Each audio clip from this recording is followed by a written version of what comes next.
At my 8-year-old's $2,500 birthday party, my sister-in-law told her, "You can't eat any of the food. Ask your mom for a plate." All the other kids were served a huge menu of cakes and sweets. I didn't shout. I got up and announced this. The whole room fell dead silent. My daughter Lily had been excited about her birthday for weeks, and honestly, I wanted the day to be simple.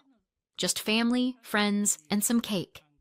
But nothing is ever simple when my sister-in-law, Brittany, gets involved. She insisted on planning every detail and charged me $2,500 for catering alone. I told myself it wasn't worth a fight. I told myself Lily deserved a nice day, and I ignored the knot in my stomach. When the food arrived, all the kids rushed toward the tables. Lily ran ahead of me, smiling, pointing at everything. She loves birthdays. She loves sweets. She loves being included. Most of all, she loves feeling normal. I was walking toward her when I heard her ask, "Does this have nuts?" My whole body stopped. That one word, nuts, changed the tone of the room for me. I turned and saw her standing by the dessert table, holding a plate she hadn't filled yet, looking confused. A child next to her shrugged. Lily looked around for help. "Aunt Brittany," she said, "can I have this one?" Brittany didn't even turn around. She was standing behind the table, moving plates around like she was arranging a display at a store. "Can I have this?" Lily tried again. Without looking up, Brittany said loud and clear, "You can't eat any of the food. Ask your mom for a plate." Lily froze. Just froze. A few kids around her stared too. One already had chocolate on his face. Lily looked at their plates, then at her empty one, then at me. "Mom?" she asked softly. "Did you bring my plate?" Not crying, not whining, just confused and embarrassed. I walked straight over. "What plate?" Lily pointed back at Brittany. "She said I can't eat anything and that you were supposed to bring my food." I looked at Brittany. "Why would you tell her that?" She finally turned around and sighed like I was the problem. "Jessica, she has a nut allergy. I assumed you brought her a safe meal." "You assumed?" "Well, yes," she said, folding her arms. "It's not fair for every other child to miss out because of one allergy, so of course I let them have the good stuff. You should have brought her plate. That's your job." Behind me, kids were already biting into things covered in chopped nuts. Lily watched them quietly, trying not to look disappointed. Paige, her older sister, slipped an arm around her, protective and tense. "Show me the menu," I said. Brittany rolled her eyes. "Jessica, don't be dramatic." But she handed me the catering sheet anyway. I scanned it. Every dessert had nuts, almonds, pistachios, hazelnuts, cashews. It didn't matter what I looked at. Everything had some type of nut. Even the fruit bowls had nut toppings. Safe options existed. She simply didn't order any. Lily's eyes moved from treat to treat, watching other children enjoy everything she couldn't touch. She looked down at her empty hands. The hurt on her face was quiet, but sharp enough to split me open. Behind me, Brittany kept talking. "You always make things bigger than they are. She can just eat later. She doesn't need to make this about her." Then her mother, Sherry, chimed in. "It's not dangerous if she doesn't eat it, Jessica." And her father, Richard, added, "You're ruining the party. Brittany worked very hard on this." I didn't raise my voice. I didn't let myself crack. But inside, something cold settled into place. I stepped onto a chair. "Everyone," I said. The word carried through the room like someone hit a switch. Conversation stopped. Kids froze. Adults looked up. "The food Brittany ordered is not safe for Lily." Silence spread like a wave. "So, we're removing all of it." A few kids gasped. One set his plate down slowly. Lily looked up at me with wide eyes. "I'll be ordering safe food now," I continued. It'll take a little time, so the children can go outside to play while we wait. A parent whispered, "All of it?" "Yes," I said. "All of it." I looked right at Brittany. She looked stunned, then offended, then furious. "If anyone disagrees," I added calmly, "you are free to take your plate and step outside. But this food cannot stay in here with my daughter. No yelling, no theatrics, just a simple fact." My husband Michael moved beside me then, quietly but firmly standing with me. He didn't say a word, but the look on his face was new, a line drawn finally. For a full 5 seconds, no one breathed. Not really. It was a silence with weight. Sherry's mouth hung open like she was trying to speak and couldn't find the words. Richard looked like someone had unplugged him. And Brittany? She stood there gripping the edge of the table, staring at me like she didn't recognize who I was, as if she couldn't believe I was choosing my daughter over her. But Lily? She looked at me like the world had tilted back into place. That silence told me everything. They knew exactly what Brittany had done, and they knew this wasn't over. If you've ever ignored your own instincts because you didn't want to cause drama, let me tell you a secret I learned the hard way. Drama is coming anyway. It just arrives later, louder, and usually when there's cake nearby. I didn't always understand how Brittany became the center of Michael's family universe. I didn't grow up with her, so I didn't witness the early years of her reign.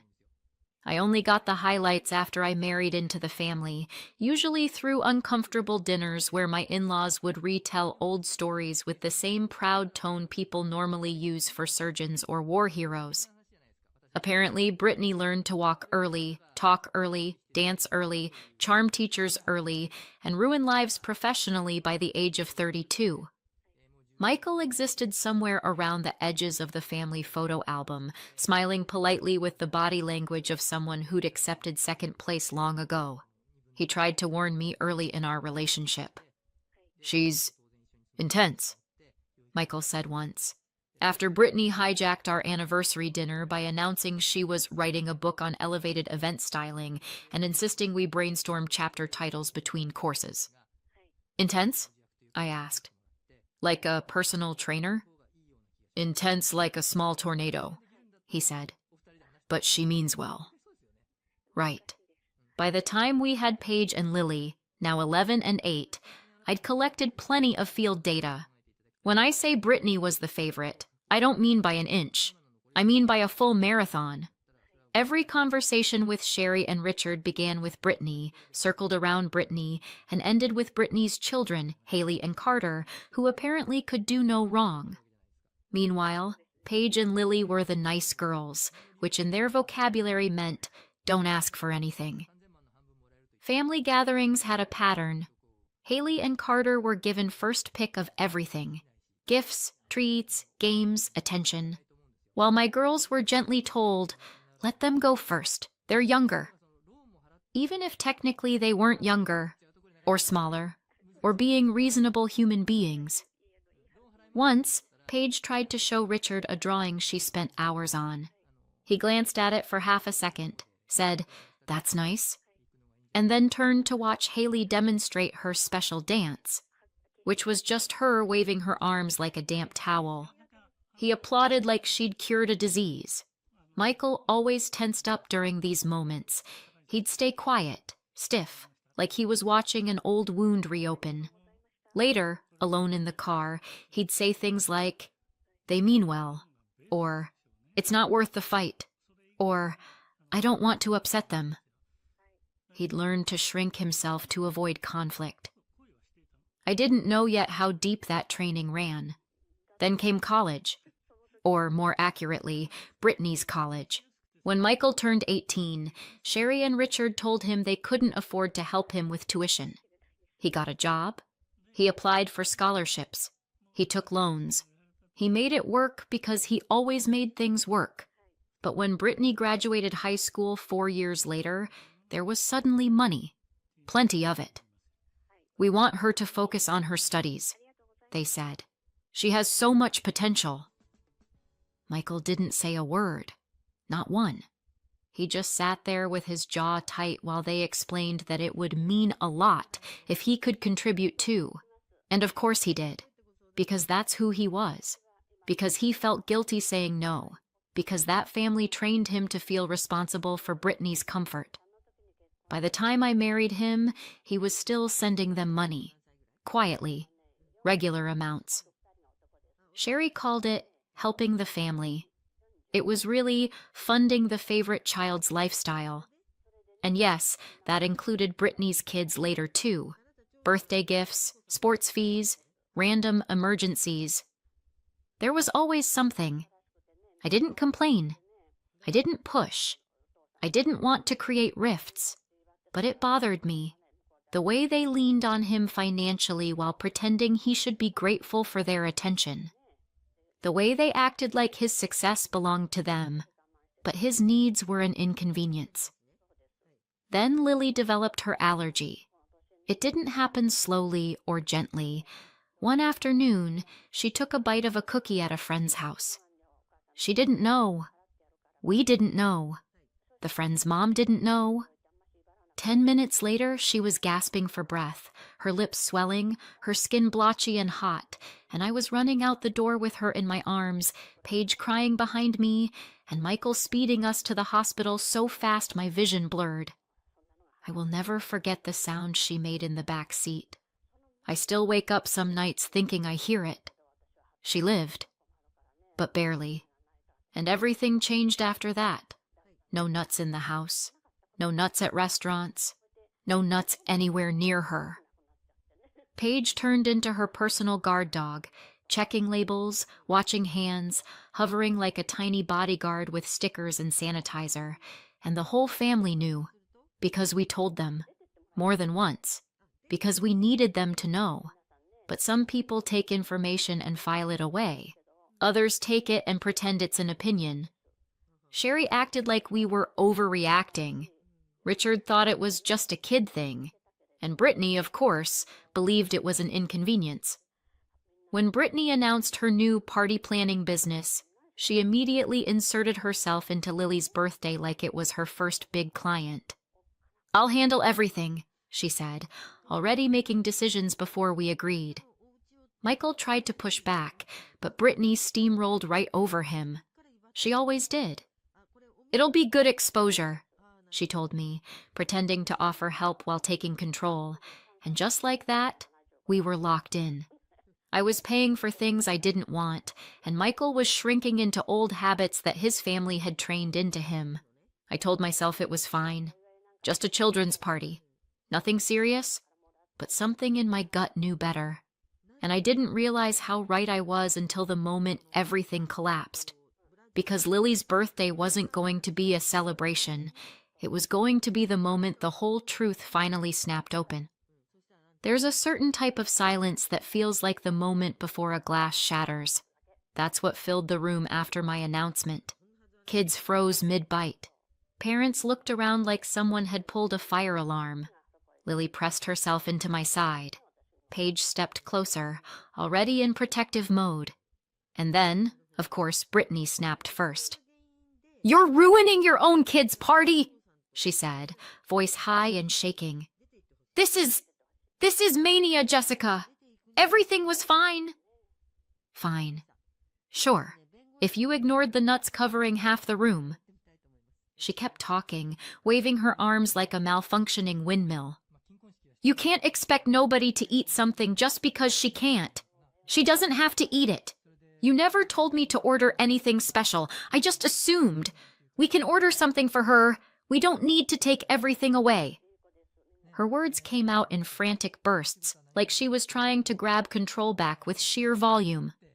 Before I replied, Sherry moved in, dragging Richard with her like backup singers in a bad musical.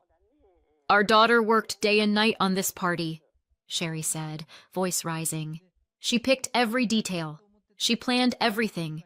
She did this for Lily, and you're standing here treating her horribly." Michael stood up. He stood so suddenly the room actually gasped. I gasped. I didn't even know he could move that fast. Michael never stands up in conflict. He fades. He disappears. He becomes part of the furniture.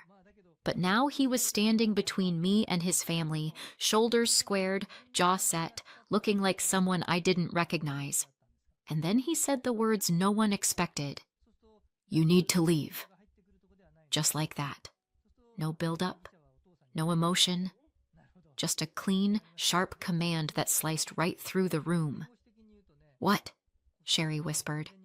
Michael didn't blink. "All three of you, leave." You could feel the shock hit Brittany like a physical slap. She wasn't used to being told no, let alone get out. "Michael," she said, laughing nervously, "don't do this. She's being dramatic." "You put Lily at risk," he said. He didn't raise his voice, but the entire room felt it. Richard tried to jump in. "Nobody put her at risk. She could have died," Michael said, louder now. "And you're defending it." That shut Richard up. Completely. Sherry's eyes went wide. "We didn't do anything wrong." Michael turned toward her. "No, you all stood here arguing about food while she was scared and confused." He pointed toward Lily, who was clinging to Paige's sleeve. "You're not going to do that to her." Brittany swallowed hard. "You're choosing her over your own family?" Michael didn't flinch. "I'm choosing my daughter." He didn't add anything else. He didn't need to. That sentence alone ended the entire argument. For a second, no one breathed. Then Brittany scoffed sharply, grabbed Haley and Carter, and stormed toward the door. Sherry and Richard followed, still glaring back at Michael as if hoping he'd backpedal. He didn't. They walked out into the hallway, and the door slammed shut behind them. The moment it closed, it felt like the air finally moved again. I knelt beside Lily. She tugged on my arm with trembling fingers. "Mom, did I do something wrong?" I shook my head. "No, sweetheart. Not at all." Paige wrapped her arms around her sister from behind, whispering something soft I couldn't hear. Across the room, one of the parents, the kind, quiet type, stood up and said, "Kids, who wants to play outside for a bit?" And just like that, the frozen moment cracked. They scattered toward the yard, relieved to escape the tension. I ordered the replacement food as soon as the kids were outside. It took a while to arrive, long enough for us to breathe, but not long enough for anyone to leave. People helped set it out without being asked. There were small, sympathetic smiles, tiny squeezes on my arm, that silent parent-to-parent understanding. Michael stayed beside me. He didn't speak. He was still breathing like someone who had just run uphill. I looked at him, this man who had spent his entire life shrinking himself around his family, the man who always tried to keep the peace, even when it suffocated him. And now he'd done the one thing nobody ever believed he would do. He stood up. He chose his daughter. He chose us. Lily came back inside, running straight into Michael's arms. He lifted her without thinking, held her tight, buried his face in her hair like he was rebooting from the inside out. Outside, the kids were laughing again. Parents were chatting quietly. Paige was bringing Lily a safe cupcake with sprinkles. And inside me, something settled. Not peace exactly, more like certainty, because once Michael said those words, "You need to leave," there was no going back. The party was still happening around us, kids playing, food arriving, people adjusting. But the real story? It had only just begun. The house felt too quiet when we walked in that evening. Not peaceful. Quiet in the way hospitals get quiet. Controlled, tense, waiting. The girls went straight to their rooms in that post-party exhaustion only sugar crashes can create. Lily was smiling, though. That mattered. She'd eaten her safe food, played with friends, laughed with Paige. Whatever storm happened around her, she still walked out with a birthday. Michael and I stood in the hallway like we didn't know where to put our bodies. He kept rubbing the back of his neck. I kept pacing because standing still makes me feel like I'm drowning. I finally said it. That was insane. He didn't answer, not with words. He just walked into his office, opened his laptop, and his whole posture changed. Not frantic, not emotional, focused. He clicked into his banking apps like someone logging into a demolition control panel. "What are you doing?" I asked, stepping behind him. He didn't look up. "Finishing what I started." 4 taps later, his parents' monthly transfer was gone. 3 more, and the emergency credit line he'd opened for them years ago was canceled. He deleted scheduled payments, standing orders, every financial tie his family had knotted around him. It all happened in under 2 minutes. No hesitation, no regret, no dramatic declarations. Just click, click, click. Centuries of family obligation erased. Watching him do it was like watching someone finally cut a rope from around their own throat. And then, in the middle of the silence, he said, "I'm done." 2 words. Quiet. Final. Terrifying in their certainty, before I could respond, he picked up his phone, typed one single message in the family group chat, and hit send. "Paige and Lily will not be attending any future events. We're protecting our daughters. Please don't contact us again." That was it. No explanation, no apology, no invitation for debate. Michael, professional peacekeeper, just nuked the bridge in one line. I sat down at the edge of the couch, watching him like he had grown new bones. He didn't sit with me, didn't need to. He just reached over, rested his hand on my shoulder for half a second, the smallest anchor, and then got up again. "Jessica," he said. "Yeah?" "Cancel the catering payment." It wasn't a question. Oh. I liked this version of my husband. Brittany had billed me through her event planning startup. She had even added a little sparkle emoji next to her business name when she sent the invoice. My bank app pulled it right up. $2,500. Brittany Events LLC. I clicked dispute and typed, "Unsafe food provided. Child with known allergy endangered. Service unusable." Sent. Done. It took 14 seconds. Somewhere in the distance, I swear the universe leaned back and whispered, "Uh-oh." Because Brittany noticed fast. 10 minutes later, my phone lit up with her name. Then again, and again. Then her texts started coming in like machine gun fire. "What did you do? You canceled the payment? That was my money. I already spent it. You're robbing me." "Jessica, answer me right now." I did not answer. I turned the phone face down on the couch and stared at the ceiling. "This is going to get loud," I said. Michael nodded once. "Let it." It got loud faster than I expected. Someone sent me a screenshot 5 minutes later. Brittany had posted on her Facebook business page, then on her regular page, then in a neighborhood group, then in the extended family chat. She was everywhere at once. "I was robbed today.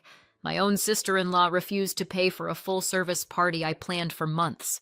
I spent money I didn't have, and now she stole it from me." The comments were rolling in. Some were supportive, because there is always at least one person dumb enough to swallow anything with a sob story attached. But then the real comments started. "Wait, weren't you the one who served unsafe food to a child? If you can't follow an allergy list, maybe this business isn't for you. She was right to cancel. Honestly, you should be paying them. Why did you serve nuts at a party with kids?" One woman even wrote, "Your services are dangerous. Shut this down before someone gets hurt." And then someone else wrote, "Never hiring you. Ever." Brittany's replies were unhinged. "It wasn't my fault.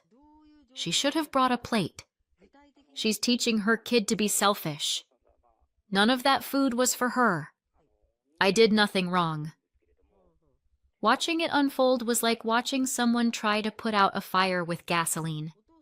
I might have enjoyed it a little too much, but the hit came when I checked her business page again an hour later. 1-star reviews were already appearing, not from the party guests, just from people reading her meltdown. The internet moved faster than guilt. At 9:13 p.m., she posted a final message. "I'm closing my business. Happy now?" Yes, I was. Just when I was about to breathe again, my phone started ringing. Sherry. Of course. Then Richard. Then Brittany. Then the three of them in a group call named Family Emergency.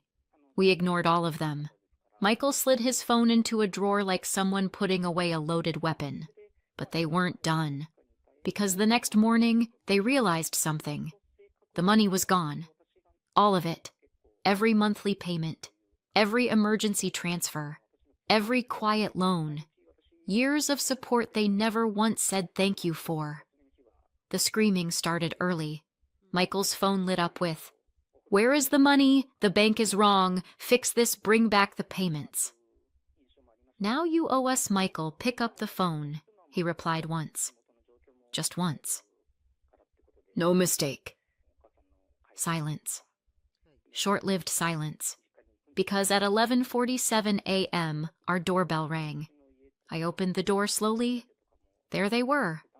Sherry, Richard, and Brittany, looking like someone had shoved her into a blender and hit pulse. Sherry started before I even said hello. "You will fix this." Richard. "We relied on that support." Brittany. "I spent that money. Do you know what you did to me?" Michael stepped beside me, and for the second time in 24 hours, he shocked them speechless. "We're done," he said. "No," Sherry snapped. "You don't get to be done. You exploited me for years." She shut up. Richard blinked rapidly. "We never. You took money from me every month and acted like it was owed." Brittany's voice cracked. "You stole from me." "You endangered my daughter," he said. "Then you defended it." They all stopped talking. He kept going. "You lied about Jessica. You attacked her. You humiliated her. You tried to blame her for protecting Lily." Sherry swallowed hard. "Michael?" "You're not safe for my kids," he said, "and I will not let you near them again." Her mouth dropped open. "This is the line," he said softly. "And you crossed it." No shouting. Just truth. Brittany stepped forward. "You can't do this." Michael shook his head. "Leave." That one word hit them harder than anything else. They glared. They sputtered. But they left.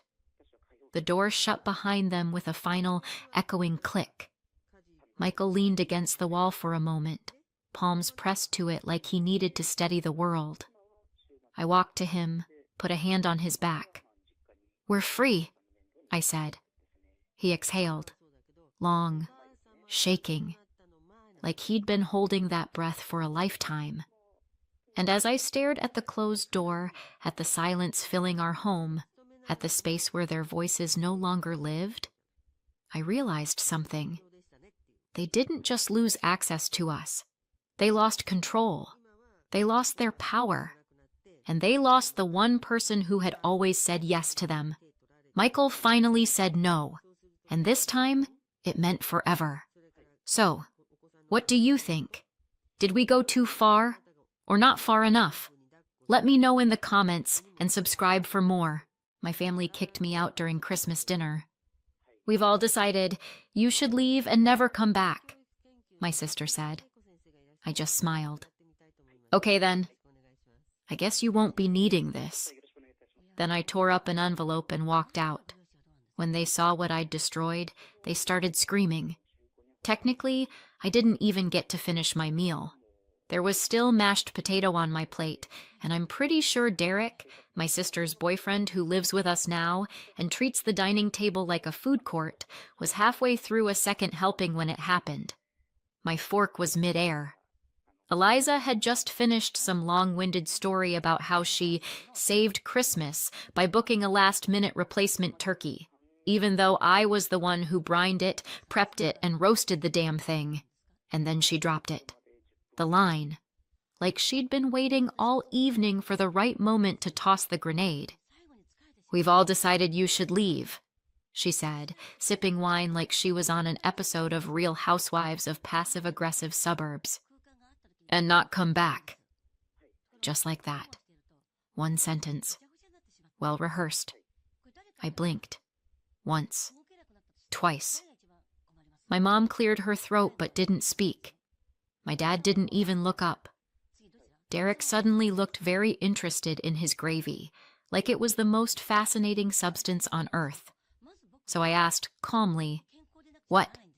And Eliza repeated it, slower this time, like I was slow. "We've all decided.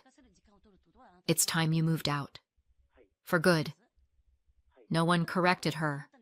No one said, "Hold on, that's not what we talked about." Because they had talked about it. All of them. Without me. I guess family meetings don't require the full cast anymore. I looked at each of them in turn. My mom, twisting her napkin. My dad, cutting food he wasn't eating. Eliza, smug as hell in a white knit sweater that would have looked cozy if it didn't belong to the villain.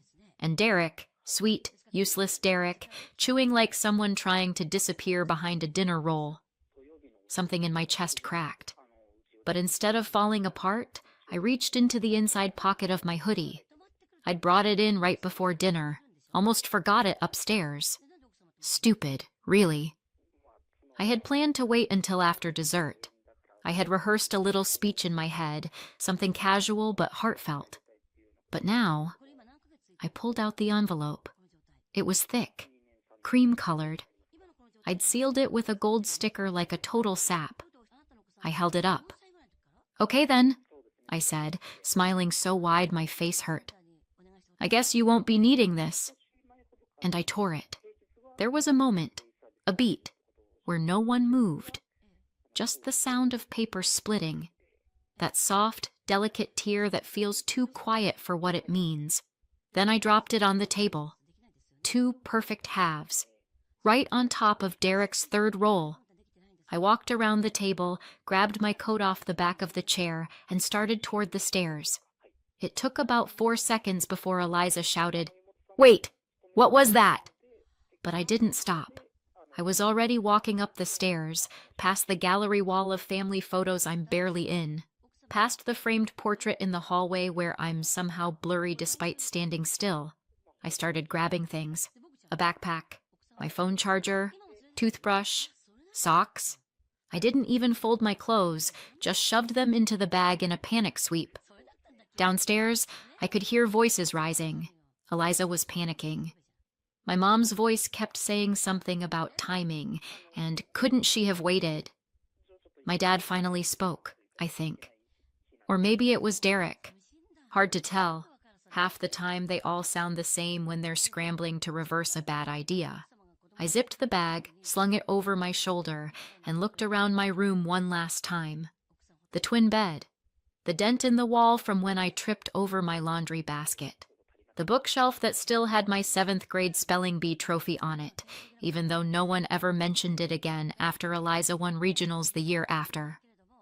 I didn't say goodbye. I walked down the stairs slowly, taking in the noise, the realization starting to hit them. When I passed the dining room, I didn't stop. I didn't look at their faces. I didn't gloat. I just opened the door, stepped into the cold, and shut it behind me. They didn't come after me. Not at first. But they would. Eventually, they'd piece it together. They'd remember what today was supposed to be. They'd realize what I had been planning, what they threw away. It wasn't just a letter. It was something that could have changed everything. It's a weird thing, packing a bag in your own house like you're some kind of intruder. Worse when you realize no one stopped you. No one asked where you were going. They just let you go. It wasn't always like this.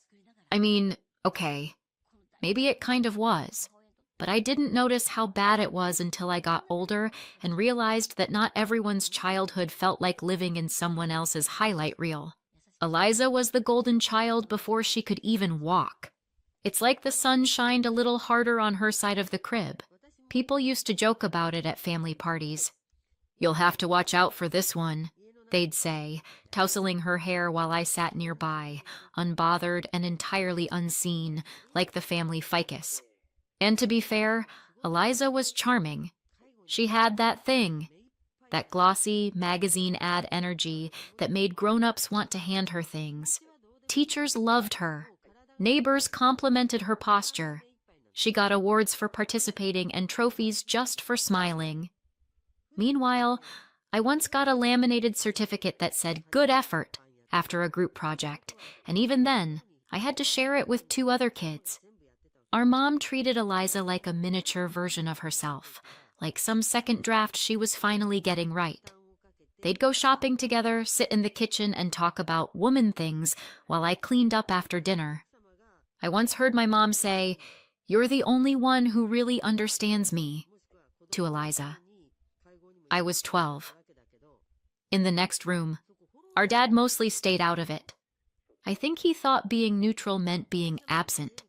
As long as the bills were paid and no one was crying, he figured everything was fine. And then there was Aunt Margaret. She wasn't actually anyone's aunt, not by blood. She was our mom's godmother, technically. But we all called her Aunt Margaret because it made things simpler, and also because calling her the family lottery ticket felt too obvious. She was old money, like actual old money. Big house, no kids, pearls before noon kind of old money. She lived alone, wore elegant clothes with pockets deep enough to hold both hands and a grudge, and never showed up without a perfectly wrapped gift and at least one sharp comment about someone's shoes. The family always said she had no one. No husband, no children, no siblings. Just us. And by us, they mostly meant Eliza. Eliza started visiting her when she was still in high school, weekend lunches, spa days. She'd come home with little boxes from Aunt Margaret, earrings, scarves, once even a tablet for studying. My mom encouraged it, of course, called it bonding, said Eliza was doing a good thing by keeping the poor woman company. I didn't go as often. Not because I wasn't invited, but because no one ever expected me to. I'd tag along once in a while, usually if Eliza was busy or Aunt Margaret asked specifically. We'd sit in her sunroom and talk about books, or weird news stories, or how her garden was being murdered by squirrels. I liked her. She didn't ask too many questions, and she never told me how to sit, or what to wear, or why I wasn't doing more with my life. She was cool. A little intimidating, but kind in her own way. When I turned 18, she gave me a fountain pen and said, "Every girl should have something beautiful that no one else touches." I still have it. Never used it. Anyway, you can probably guess where this is going. Aunt Margaret passed away a few months ago, peacefully, in her sleep, according to the voicemail. Eliza was the one who got the call. I found out over group text. She'd been sick, apparently. Not that anyone told me, but the family wasn't devastated. Not really. They were polite about it, reserved. The way people are when they're sad about a delay, not a death, because everyone knew what came next. The will. They held it in Aunt Margaret's lawyer's office, a sleek little firm downtown with uncomfortable chairs and free mints. Eliza dressed like she was attending a brunch with royalty. My mom wore pearls. My dad wore a suit for the first time since my high school graduation. Derek was there too, which was bold considering he's not legally tied to anyone in this family except by shared leftovers. I wore jeans. We all sat there while some paralegal handed out bottled water, and the lawyer, a stiff man named Harland, opened a leather folder and cleared his throat like he was about to sing the national anthem. And then he read it. The will. Everything. The house, the accounts, the car, the jewelry, the investments. All of it went to me, not split. not shared, just me. There was a silence in that room that I will remember until the day I die. Eliza blinked like she was glitching. My mom's mouth opened and didn't close. My dad made a sound I can only describe as a soft reboot, and Derek, bless his heart, said, "Wait, her?" Harlan didn't flinch, just turned the page and kept reading. The rest of it was standard stuff. Donations to a library, instructions for the burial, notes about the estate sale. But none of it mattered, not after that first page. Afterward, we stood in the parking lot in silence. I didn't say anything. I couldn't. I was still trying to figure out if it was a mistake, a cruel joke, a misprint. Eliza broke the silence first. She didn't look at me when she said it. "What did you do?" And I just stared at her, because I didn't know. I didn't do anything. I hadn't tried. I hadn't schemed. I hadn't even imagined being included in that will, let alone inheriting everything. I felt stunned, and then guilty, and then weirdly ashamed.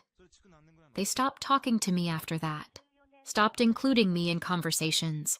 I'd come downstairs and hear silence, walk into a room and feel the temperature drop 10 degrees. It was like I'd stolen something, like I was a thief living under their roof. So I decided to fix it. I started writing the letter, the one I planned to give them on Christmas, the one I sealed with a gold sticker and tucked into my hoodie before dinner, the one I tore up. I didn't decide to share the inheritance because I'm some saint. Let's get that straight. I wasn't trying to buy love or play peacekeeper or do the right thing like it was a math problem. Honestly, I think I just didn't want to be the reason they hated me. Because even though I didn't ask for it, didn't compete, didn't lobby, didn't play the game, they made it pretty clear that me getting it was enough. That I was, in their eyes, the villain. And yeah, maybe part of me still wanted to believe there was some version of us that could be salvaged. That if I showed them I wasn't greedy, wasn't like them, they'd see me differently. That maybe, deep down, they still saw me as family. So I sat on my bed for 3 nights straight writing that letter, ran the numbers, figured out a breakdown that was fair, not equal, but generous. I kept a portion to myself. Aunt Margaret did choose me after all, but the rest I divided up cleanly, a lump sum for my parents to pay off their credit cards and fix the roof they'd been complaining about for years, a decent amount for Eliza, enough to feel like a win, not enough to fund another 5 years of online boutique drama, and even a slice for Derek, because I'm either charitable or stupid and still haven't figured out which. It wasn't just a letter. It was a way out. For all of us. I sealed it in a cream envelope, added a gold sticker because apparently I was still clinging to the illusion that this would be a moment, and slid it into the inside pocket of my hoodie. I was planning to hand it to them after dinner. No speech, no drama, just a quiet gesture. But the week leading up to Christmas, things shifted. At first it was subtle. Eliza started asking weirdly specific questions. What kind of interest rate the lawyer mentioned, how liquid the assets were, whether I'd talked to a financial person yet. She asked like someone asking about your new haircut when they're really just checking to see if they still look better than you. Then it got bolder. Mom cornered me while I was folding laundry and said, "I just think it's important to remember that Margaret never would have wanted her money to tear this family apart." I nodded and said, "That's why I've kept quiet about it." She smiled, but it didn't reach her eyes. "Of course. But you'll be doing the right thing, won't you? The generous thing?" And I said, "Sure," because I was going to. I already had. But that wasn't enough. Later that same night, I overheard Dad on the phone with someone, maybe his brother, maybe the neighbor he's weirdly close with, saying, "Yeah, Olivia's got it all, but we'll talk some sense into her. It's family. She won't keep it like it was a given, like not giving it to them would be an act of war." By Christmas Eve, Eliza was openly leaving tabs open on my laptop with links to luxury kitchen renovations and one of those awful white and gold couches she loves. Derek spent the morning suggesting they finally turn the guest room into a studio space, which was hilarious since A, it's not their house, and B, I currently live in the guest room. They were planning around me, around my money, around a life I hadn't agreed to be part of, and I still held on to that letter, still thought, maybe if I give them this, they'll stop looking at me like I'm some thief who cracked their safe. Then Christmas Day came. The table was set for 5. Eliza insisted on doing the centerpiece this year, something with fake cranberries and twine and a pine-scented candle that smelled like a Yankee Candle store exploded. I helped cook because no one else volunteered, and I can't watch someone overcook green beans without experiencing a physical reaction. My mom didn't say thank you, but she did say the carrots were a little soft. Dinner started tense. Not unusual. No one looked at me until they did. At some point, Eliza turned to me with a smile that felt like being handed a contract and told to sign. "So," she said, "have you thought about how you're going to use it?" "The money," she added, "for those playing dumb." I blinked. "I'm still thinking it through." She laughed. "Well, just remember who was there for her. Who kept her company all those years I said nothing." Mom chimed in. "It's not about us wanting anything, sweetie. But it would be hurtful if you didn't consider everything we've done for you." I was about to answer, still gently, still calmly, when Eliza hit the gas. "Honestly," she said, swirling her wine, "I don't even know how Aunt Margaret ended up giving it all to you." "You barely knew her." There it was, the thing they all believed but hadn't said out loud yet. "You think I did something?" I said slowly. No one answered. I reached into my pocket, felt the edge of the envelope. I had written that letter. I had planned this moment. I had come into this dinner still wanting peace, and they were ready to tear me apart over something I hadn't asked for, hadn't wanted really, until they made it clear I didn't deserve it. That's when Eliza said it. "We've all decided you should leave and never come back." Just like that. Like I was a roommate they'd voted out of a group lease. No one corrected her. No one defended me. I reached into my hoodie and pulled out the envelope, held it in front of me. They leaned forward like dogs waiting for a treat. I smiled. "Okay then," I said. "I guess you won't be needing this." And I tore it. Clean, quiet, deliberate. I watched Eliza's smile collapse in real time. I dropped the pieces on the table, stood, and walked toward the stairs. They were still blinking, still trying to compute what had just happened when I reached my room and started packing.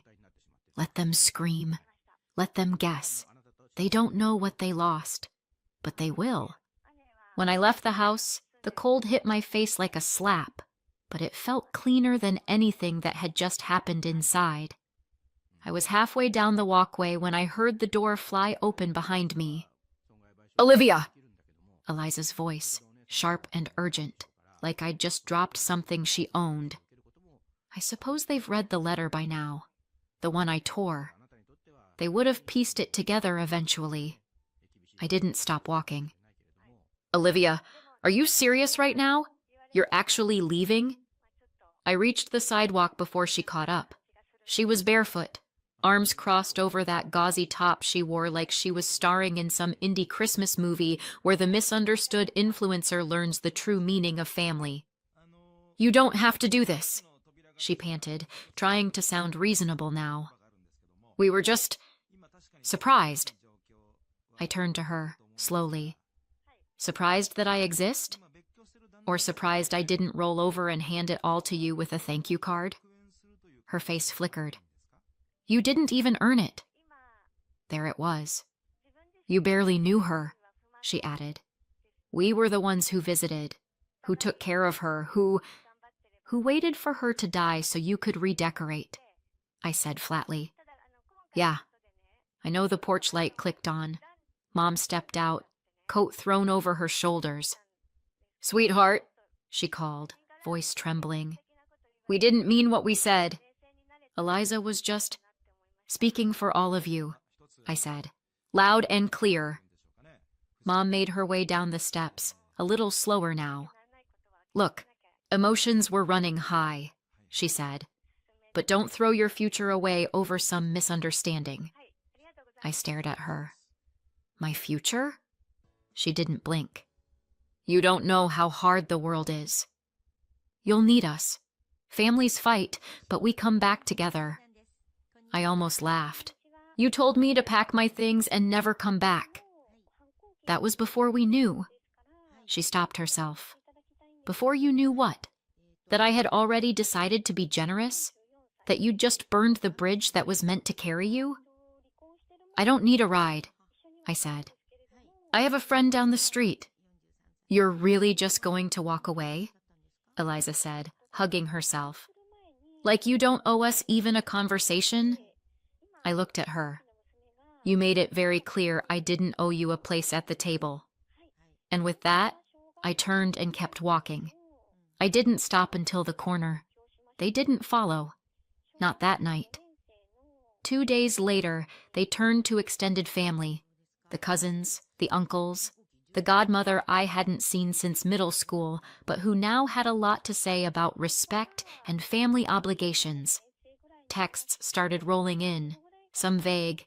Hope you're doing okay. Heard there was some confusion, some not. You should be ashamed. Your parents sacrificed so much for you. One message from a second cousin even quoted scripture. She spelled my name wrong. I ignored all of it. My friend Ava let me crash on her couch longer than I meant to. I offered rent money. She refused. Said, "You're not here forever." Just until you remember who you are, I thought I already had. Then the knock came. 3 days after Christmas, right after sunset. I was alone. I opened the door and nearly laughed. Mom, standing there like she hadn't thrown me out less than a week ago. Hi, she said. I didn't move. You're not supposed to know where I am. Aunt Lorraine told me, she said, like that explained everything. You shouldn't have cut us off. It's not right, I stared at her. You came all this way to say that? She looked past me into the living room. We just want to understand what happened. What you were thinking. You read the letter, I said. You know what I was thinking. But why did you write it? She asked, her voice pitching upward. Why would you offer us something so generous, then take it away? Because you told me to leave. We were upset. You meant it. She exhaled sharply. Eliza is heartbroken. Eliza is embarrassed, I corrected. That's not the same thing. I started to close the door. I don't want us to end like this, she said quickly. I paused. This isn't ending. This is you getting what you wanted. She didn't move. Then I reached into my coat pocket. I got something, I said. A letter. She squinted. From Aunt Margaret, I added. Her neighbor sent it. That shut her up. I pulled it out, carefully folded, worn at the crease. I didn't hand it to her. I read it, aloud. Olivia, by the time this reaches you, I imagine a few people are upset. That's all right. When people don't get what they expected, they often forget what they already have. I didn't leave this to you because you tried to impress me. Quite the opposite. You were the only one who never did. You showed up with your whole self. No performance, no careful smiles. You treated me like a real person, not a stepping stone. That honesty stayed with me. This inheritance isn't a reward. It's a vote of confidence. I want you to build something that's yours, something you don't have to apologize for or shrink to fit into someone else's comfort zone. You don't owe anyone a piece of it. You never did. Use it boldly, freely, joyfully. And if people don't understand, let them wonder. With love and faith in your future, Margaret. I looked up. My mom was pale. She knew who you were, I said, even when you thought she didn't. Her mouth opened, closed. I gave her a small smile. Not warm, not cruel, just done. Tell Eliza I'm not coming back. Then I closed the door, and this time, I didn't look back. 3 weeks later, I moved into a one-bedroom apartment with creaky floors and windows that stuck in the corners. But it was mine. No one else's name on the lease. No voices yelling down the hall. No footsteps outside my door that made me brace. I didn't go big. Not yet. I could have. But I wanted to take my time. To start small and honest and real. I bought a decent mattress. The kind you pick out for comfort, not because it was on clearance in your childhood size. My friend Ava came by and helped me hang a corkboard over the desk. I pinned one thing to it. The letter. Sometimes I reread it. Not because I need the reminder, but because it reminds me that I didn't make all this up. I really was seen, and still chosen. And that's enough to start something real. They've stopped calling. I hear through the grapevine that Eliza's rebrand flopped, Derek moved out, and my parents are keeping to themselves these days. Apparently no one wants to visit the house now. Something about the energy feeling off. I don't miss them. Not anymore. I miss who I hoped they were. But now I know better. And knowing better is the closest thing I've ever had to peace. Sometimes I still wonder if I went too far. Not the leaving, not even the silence afterward. But the letter. Was it stupid of me to write it in the first place? To believe even for a second that handing them money would make them see me differently? Or maybe it wasn't stupid. Maybe it was just the last thread of hope unraveling on paper. Either way, I tore it up. And honestly, I haven't regretted that part once. But still, what do you think? Did I do the right thing? Or was I just as naive as they said? Let me know in the comments. And if you enjoyed the story, don't forget to subscribe for more.